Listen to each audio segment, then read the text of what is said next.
पुणे नाशिक महामार्गावरती आज क्रांतीदिनी चक्काजाम आंदोलन होणार आहे।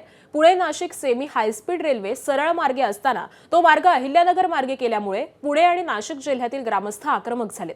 सकाळी 10 वाजता चाकण, राजगुरुनगर, मंचर, जुन्नर, संगमनेर या तालुक्यामध्ये एकाच वेळी रास्ता रोको केला जाणार आहे। हायस्पीड मार्ग पुणे नाशिक महामार्गाला समांतर सरळ मार्गे व्हावा अशी मागणी आहे। पुणे नाशिक महामार्गावरील अभूतपूर्व वाहतूक कोंडी फोडण्यासाठी हा सेमी हायस्पीड रेल्वे प्रकल्प कसा महत्त्वाचा ठरणार होता याचा आढावा घेतलाय आमचे प्रतिनिधी नाझिम मुल्ला यांनी।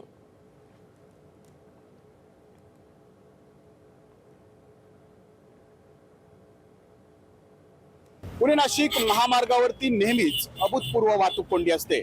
हीच वाहतूक कोंडी फोडण्यासाठी या पुणे नाशिक महामार्गाला समांतर Pune Nashik semi high speed railway प्रकल्प राबवला जाणार होता। मात्र त्याचा मार्ग बदलण्यात आला आणि तो पुणे अहिल्यानगर मार्गे नाशिकला नेण्याचा निर्णय झाला।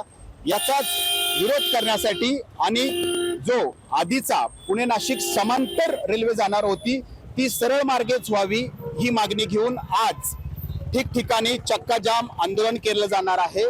पुणे नाशिक महामार्ग ज्या ज्या तालुक्यातून गेलेला आहे त्या पुणे आणि नाशिक जिल्ह्यातल्या तालुक्यांमध्ये ठीक 10 वाजता हा रास्ता रोको या ठिकाणी होणार आहे। मी आता चाकणच्या चौकामध्ये आहे। इथं नेहमीच अभूतपूर्व वाहतूक कोंडी होते। गेली आठवडाभर आपण इथल्या बातम्या वारंवार दिलेल्या आहेत। आज रविवार आहे, सकाळची वेळ आहे, त्यामुळं आता इथं म्हणावी तशी वाहतूक कोंडी नाहीये, वाहतूक सुरळीत आहे। परंतु इथलीच वाहतूक कोंडी फोडण्यासाठी जो आधीचा म्हणजे 2016 साली जो मार्ग ठरलेला होता तो पुणे, चाकण, राजगुरुनगर, मंचर, नारायणगाव, संगमनेर आणि नाशिक याच मार्गाने ही वाहतूक कोंडी झाली तर इथली अभूतपूर्व वाहतूक कोंडी फुटू शकते। मात्र सध्या पुणे अहिल्यानगर, शिर्डी, पाथर्डी, संगमनेर आणि नाशिक अशा मार्गाला मंजुरी देण्यात आलेली आहे।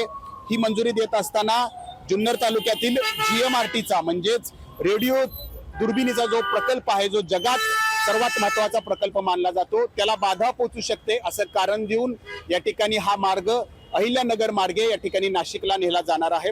कॅमेरामॅन शैलेश जाधवसह नाझिम मुल्ला, ABP माझा, चाकण, पुणे।